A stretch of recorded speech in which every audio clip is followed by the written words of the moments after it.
আসসালামু আলাইকুম সুপ্রিয় দর্শক, আপনাদের ভালোবাসা ছিলাম এক অসহায় মেয়ের কাছে। আমরা শুনবো তার জীবন কাহিনী। আসসালামু আলাইকুম। ওয়ালাইকুম আসসালাম। আপু কেমন আছো তুমি? আলহামদুলিল্লাহ ভালো আছি, আপনি কেমন আছেন? আল্লাহ তাআলা খুব ভালো রাখছে। তো যাই হোক, তোমার নামটা কি জানতে পারি? আমার নাম মুসাম্মদ লিজা। লিজা, তোমার হোম ডিস্ট্রিক্ট কোথায়? নওগাঁ। নওগাঁ জেলা না?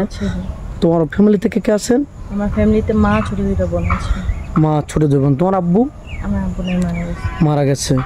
তো যাই হোক, কী হয়ে মারা গেছে? রোড অ্যাক্সিডেন্ট ছিল। আচ্ছা, যাই হোক, আমাদের ক্যামেরার সামনে আসছো, তুমি কী জন্য আমাদের ক্যামেরার সামনে আসছিলা?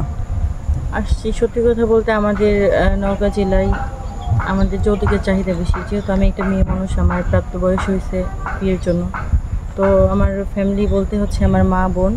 আমার মায়ের একটু চিন্তা আমাকে নিয়ে, যে যদি যৌতুক ছাড়া কেউ আমাকে বিয়ে করে বা আমার দায়িত্ব নিতে চায়, সেটাতে হচ্ছে আমার মায়ের জন্য ভালো, আমার পরিবারের জন্য ভালো। তো সেক্ষেত্রে আমি আপনাদের ক্যামেরার সামনে আসছি, যাতে আমি মনের মতো একটা মানুষ পাই। যাই হোক, তুমি পড়াশোনা কতটুকু করেছো? আমি পড়াশোনা এসেছি পর্যন্ত। তোমার কি আরও পড়াশোনার ইচ্ছা আছে?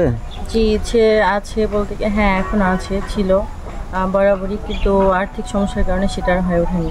কেউ যদি তোমাকে কোনো প্রবাসী ভাই বা বাংলাদেশে কোনো ভাই এই ভিডিও দেখে তোমাকে ভালোবেসে বা বিয়ে করে তোমাকে আবার কলেজে ভর্তি করে দেয়, তুমি কি পড়াশোনা করবে, চালিয়ে যাবে? অবশ্যই, এটা তো আমার জন্য সুখবর, আলহামদুলিল্লাহ। কেউ ভিডিওটা স্কিপ করবেন না। 5 মিনিটের মধ্যে কারো জীবন গল্পে শেষ করা যায় না। মেয়েটা এক কথায় গবরে পদ্মফুল, খুবই সুন্দর কিউট একটা ভদ্র মেয়ে, মুসলমান, নামাজ কালাম পড়ে, আমাদের দূর সম্পর্কে আত্মীয়। তো যাই হোক, তুমি এত সুন্দর, এত একটা নরম মনের মানুষ, খুবই ভালো মনের মানুষ তুমি। তো তুমি কী ধরনের ছেলে চাচ্ছ? খুব স্মার্ট লাগবে, না সুন্দর লাগবে, না হ্যান্ডসাম লাগবে, কীরকম? স্মার্ট সুন্দর দিয়ে তো আর সব কিছু হয় না। আমি চাচ্ছি যে যথেষ্ট ম্যাচিউর, বলতে কি, যে সংসার বোঝে, হ্যাঁ কীভাবে সংসার করতে হয়, কীভাবে একটা ফ্যামিলি আগলে রাখতে হয়, ভালোবাসতে জানে। এটা এক কথায় ভালো মনে, যার মনে কোনো হিংসা, বিদ্রুপ, অহংকার নেই, এরকম একটা ছেলে। আচ্ছা, সে যদি বিবাহিত হয়, হয়তো তার ওয়াইফ অসুস্থ আছে, সে শারীরিক সুখ পাচ্ছে না বা কোনো শান্তি পাচ্ছে না, আর একটা ওয়াইফ তার দরকার, সে চালাতে পারবে, যথেষ্ট টাকা পয়সা আছে। কথা, তাহলে আমার আপত্তি থাকার কথা নেই, কারণ সে যদি চালাইতে পারে, দুইজনের দায়িত্ব নিতে পারে, তাহলে আমার কি সমস্যা? তাহলে তোমার কোনো আপত্তি নেই। আমাকে সাপোর্ট করতে হবে, আমার পাশে থাকতে হবে। যাই হোক, কোনো দাঁড়িয়ালা ভাই তোমাকে বিয়ে করতে চাইলেন, তোমার কি কোনো আপত্তি থাকবে সেক্ষেত্রে? না, দাঁড়ি তো নবীর সুন্নাত, এটা ভালো কথা। রাখে না 2024 সাল। আচ্ছা, তোমার ভালো ফ্যামিলিতে বিয়ে হলো, তুমি তোমার স্বামীকে নিয়ে কোথায় ঘুরতে যাবে?